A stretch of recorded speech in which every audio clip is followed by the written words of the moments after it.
Olá, muito boa noite para todo mundo. No caminho da ramada, transportando uma boiada pantaneira, a comitiva novidadeira do Terra Viva DBO na TV faz parada aqui nesta freguesia hospitaleira e convida os companheiros boiadeiros para se reunir na roda da fogueira e escutar as notícias e histórias trazidas do sertão. E para começar esta função, a gente anuncia a apresentação da prosa brideira do dia. Com o tempo ajudando e a colheita avançando nas principais regiões do país, a segunda safra do milho está prometendo fartura na produção e merecendo comemoração, tanto dos lavouristas brasileiros quanto dos granjeiros e pecuaristas que usam ração para alimentar a sua criação. Mas se aqui para a gente a situação está bem perto de ser excelente, um caso muito diferente está sendo passado lá nos Estados Unidos. E o motivo é justamente o clima que está fazendo rasoura nos pastos e plantações em geral, com uma onda de calor arrasadora. Especialmente durante o mês de julho recém-passado, as temperaturas chegaram a alturas que nunca tinham sido vistas antes lá no Gigante Nortista, ameaçando gravemente a condição das roças de milho, de soja e de outras culturas, além de transformar em palhada seca o pouco de capim que ainda tinha sobrado nas invernadas. No caso do milho, que está numa situação mais complicada, a quentura exagerada está pegando a planta numa hora muito delicada, quando é maior a precisão de água para garantir a boa formação da espiga, agora, e do grão um pouco mais para frente. Ao mesmo tempo, em estados como Texas, Oklahoma e Kansas, entre outros, o fazendeiro criador de gado está passando muito apertado para garantir a comida para a boiada, porque o custo da ração subiu para alturas estratosféricas, sendo acompanhado nesta arribada descontrolada pelos combustíveis, pelos fertilizantes e por outros insumos de grande consumo na produção. De acordo com dados levantados em abril, o feno, por exemplo, que é muito usado na mantença dos rebanhos norte-americanos, tinha aumentado 56% em relação ao mês correspondente do ano passado. Sem ter como sustentar a criação, muitos pecuaristas estão sendo obrigados a vender a bezerrada antes da hora, com peso e preço bem abaixo do que seria o normal. O valor dos animais até subiu no mesmo período considerado, mas a alta foi só de 15%, o que não chegou nem perto do fortíssimo aumento do custo de produção.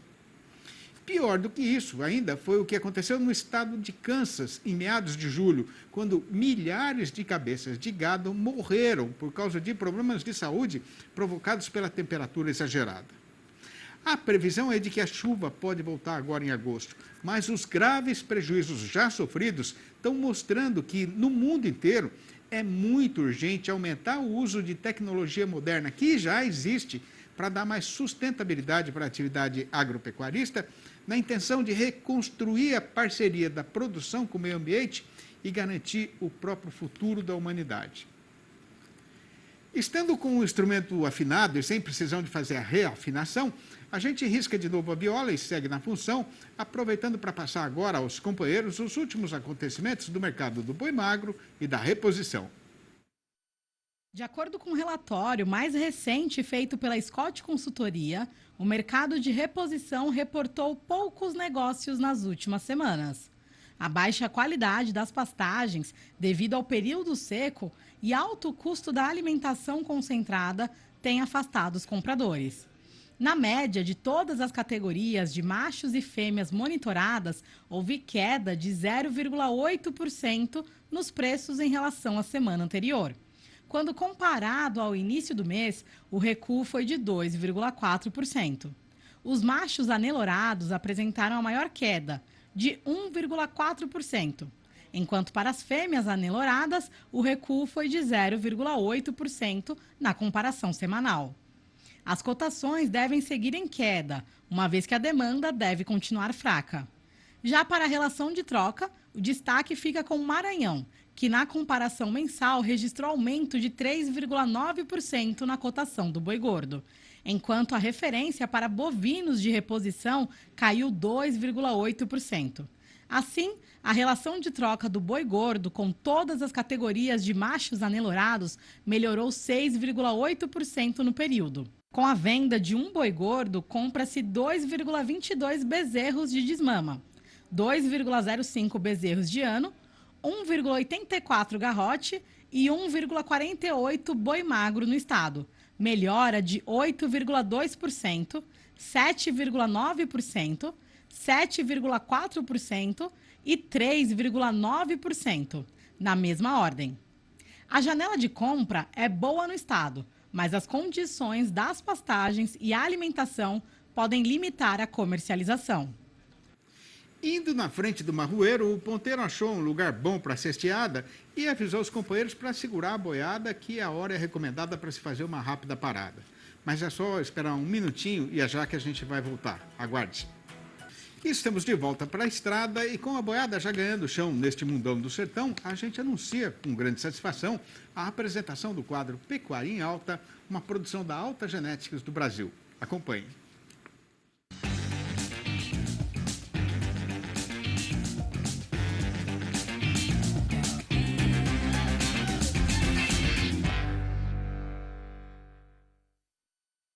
Olá, a Pecuária em Alta de hoje está no ar, muito especial. A gente recebe hoje Ernesto Coser Neto, ele que é médico veterinário e também gerente de produto da Datamars Trutest. Ernesto, muito obrigada pela presença aqui hoje. Hoje a gente vai falar sobre um assunto muito importante, que é a utilização de cerca elétrica nos pastos, nas propriedades, né? Já começo te perguntando, hoje a gente fala muito sobre sustentabilidade na pecuária, sustentabilidade ambiental, mas também econômica. E essa é uma proposta, uma das vertentes também da utilização de cerca elétrica nas fazendas do país? Primeiro, uma honra estar com você aqui, obrigado pelo convite. E sim, talvez tem muito pouca coisa mais sustentável do que a cerca elétrica. Porque a proposta da cerca elétrica é eu reduzir o número de postes, por exemplo, eu vou, ao invés de usar uma cerca convencional que usa postes a cada 4 metros, a gente usa alguns lugares com relevo plano até 50.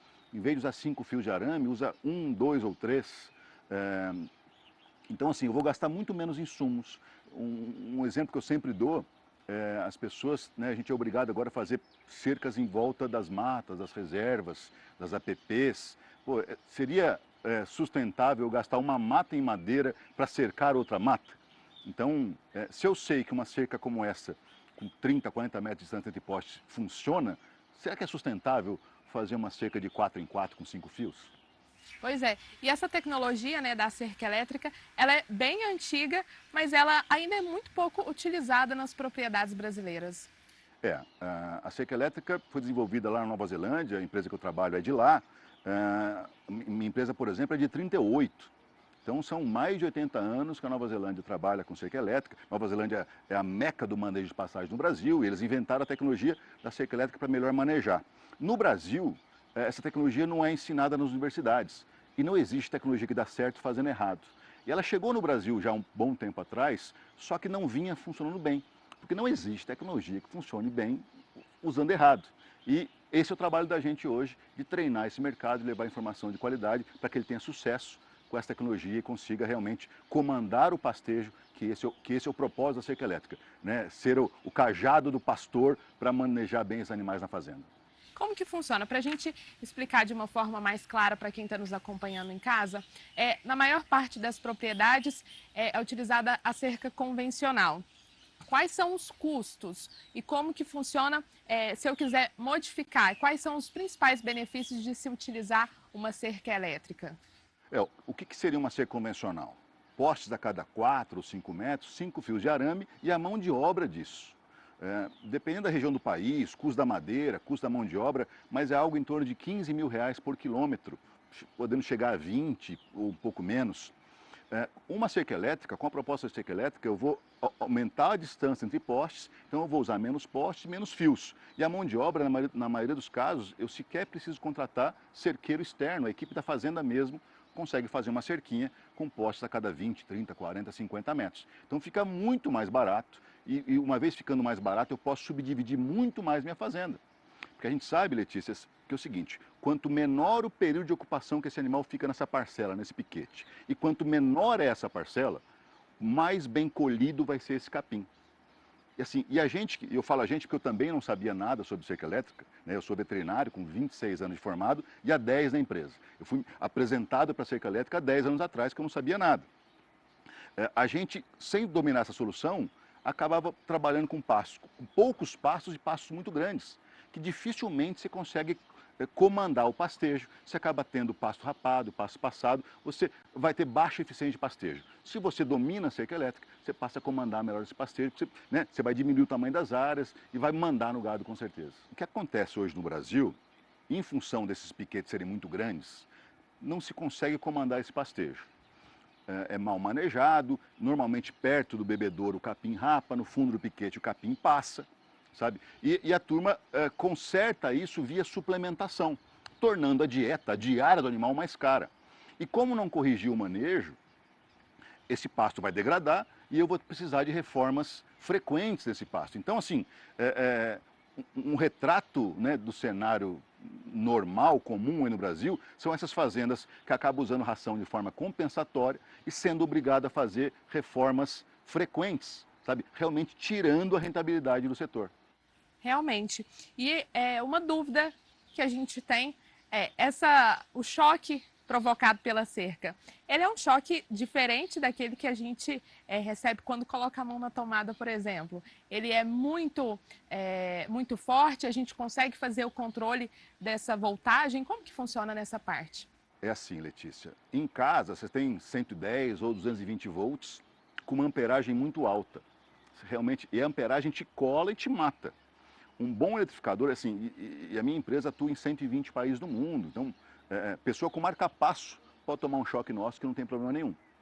Mas é voltagem na casa dos seus 10.000 volts, tá? Só que a amperagem, que é a perigosa, é 0,01 ampere. Então é muito, muito segura, a voltagem é alta, a amperagem é baixa. E ele é pulsante, então quando o animal toca nesse fio, ele é expulso, né? Ele é repelido da cerca. Então, perigo nenhum. De cerca elétrica, ela também ajuda, traz benefícios para quem trabalha com a integração lavoura-pecuária, Ernesto? Como que funciona? Não existe integração lavoura-pecuária sem cerca elétrica, porque você não pode fazer uma cerca pesada e cara nessa área que amanhã vai ser lavoura. Então, a cerca elétrica, nessa proposta aí de você fazer cercas móveis, por exemplo, usando postes de vareta plástica, vareta de fibra ou postes de vergalhão, você põe e tira. E o melhor ainda, né? Por não dominar a cerca elétrica, a maioria das fazendas que estão na integração estão só fazendo a cerca perimetral desse talhão. E aí, com todo esse problema de eficiência de pastejo, que a gente sabe, talhão, né, piquetes muito grandes, vai rapar de um lado, vai sobrar do outro, você vai ter erro na altura da palhada depois que você vai dessecar para plantar nessa palhada. Se eu consigo fazer cercas elétricas móveis, eu vou comandar o pastejo nessa área com cercas elétricas muito simples e eu vou regular essa altura da palhada. E a gente sabe, Letícia, que toda vez que o capim é cortado na sua altura correta, ele perfilha mais, produzindo mais massa e ele manda mais raízes para o solo. Então, você rodar o gado no pasto de integração, você vai engordar mais seu boi e vai preparar melhor um solo que vai ser melhor para a próxima lavoura, com mais resiliente às secas, sabe? Com só vantagens, melhor vegetal do pasto, melhora animal, né, do boi e melhora do solo para a próxima lavoura. Excelente. E uma outra dúvida que a gente também tem, no caso de chuva. A gente sabe que quando chove, em muitos locais, há uma incidência muito grande de raios. Como que funciona no caso da cerca elétrica? Causa muitos riscos ou não? É mais fácil, já que o animal conhece o local, ele não vai chegar tão perto? O que você tem de experiência nesse sentido? É por aí mesmo. Quando chove, o gado tende a fugir da chuva e vai parar na primeira barreira, que é a primeira cerca que está naquele piquete. Ficam todos ali tocando essa cerca. Se porventura vier um raio, esses animais que estão tocando a cerca vão todos morrer. Se eu tenho um bom choque na cerca, esse gado vai seguir fugindo da chuva, mas não vai tocar a cerca. E aí, se vindo um raio, a chance é menor desses animais morrerem. Sim, e aí eu tenho que fazer uma instalação muito bem feita desse eletrificador, porque assim, é uma preocupação de quem tem cerca elétrica, Ernesto, mas vem raio e queima. Gente, de quanto em quanto tempo queima a televisão de casa? Raramente. Por quê? Porque a rede elétrica da nossa casa é protegida. Dá para fazer a mesma coisa na fazenda, mantém esse choque ligado e protegendo o seu animal. Por exemplo, a cerca elétrica ajuda a resolver o conflito fauna e fazenda, fauna e produção. A gente tem um monte de exemplos hoje de fazendas que pararam de perder bezerro para onça. Eu tenho um monte de fazendas que a gente conseguiu resolver o problema de porcos entrar na lavoura. Então, é realmente uma solução muito sustentável em todos os quesitos. Resolve o conflito de uma forma sustentável, sem ter que abater ninguém, sem ter que, sabe, é possível a coexistência usando essa tecnologia. Então tá aí, muitas dicas importantes. Ernesto, muito obrigada pela participação. Deixa aí um espaço aberto para você se despedir do pessoal de casa. Eu queria agradecer a oportunidade, uma honra estar aqui com vocês e um abraço. Quem quiser saber mais sobre a pecuária, basta ficar acompanhando a gente. Siga também Alta Brasil nas redes sociais e acompanhe o nosso canal do YouTube Alta BR. Eu te espero no próximo programa. Até lá!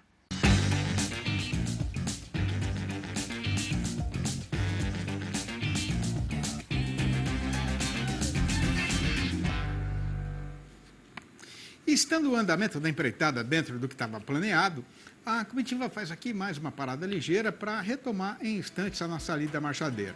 E daqui a pouco, quando o serviço for recomeçado, a gente vai falar do mercado do boi gordo, que tem hoje a seguinte manchete chamadeira. Em julho, a nossa praça boiadeira contrariou o roteiro costumeiro e passou o mês inteiro na descida da ribanceira. Mas a esperança é de que agosto faça o gosto do fazendeiro com uma mudança na direção que o carretão vai pegar no estradão. O Terra Viva DBO na TV volta dentro de mais alguns instantes. Aguarde. E agora a gente convida os companheiros e companheiras boiadeiros do Brasil inteiro para pegar a caneta e fazer na caderneta a anotação do que está sendo falado a respeito do boi gordo e da sua cotação no mercado.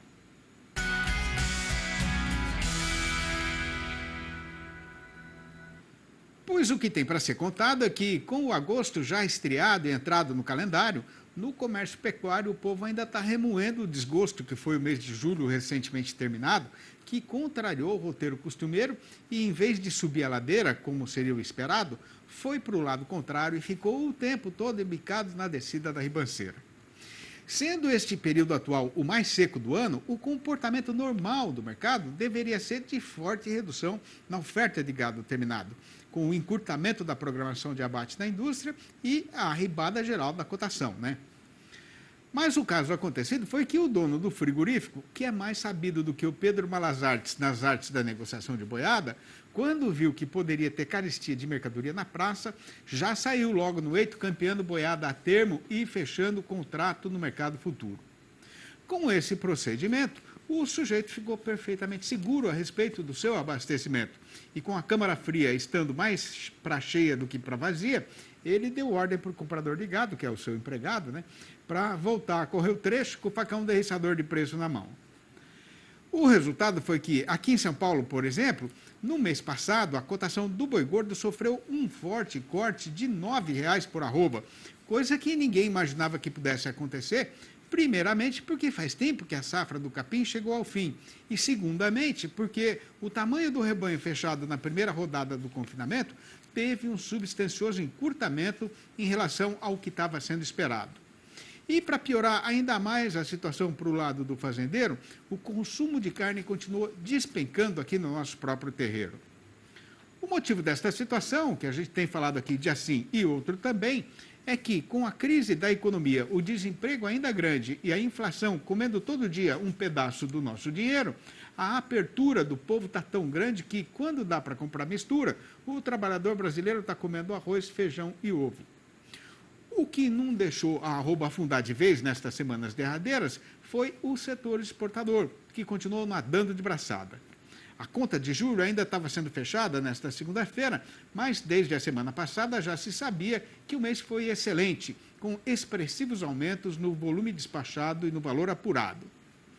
Esticando agora a vista e olhando ali na frente, repare a amiga pecuarista que muito provavelmente o vento deve mudar de lado, porque nestes próximos dias as empresas vão pagar o salário para os seus funcionários, o que já é uma garantia de aumento do movimento no comércio varejista de carne.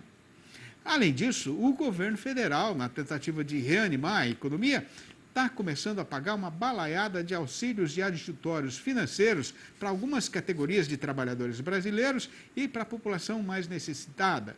E uma parte desse recurso, de certo, que também vai para o caixa do açougueiro, né?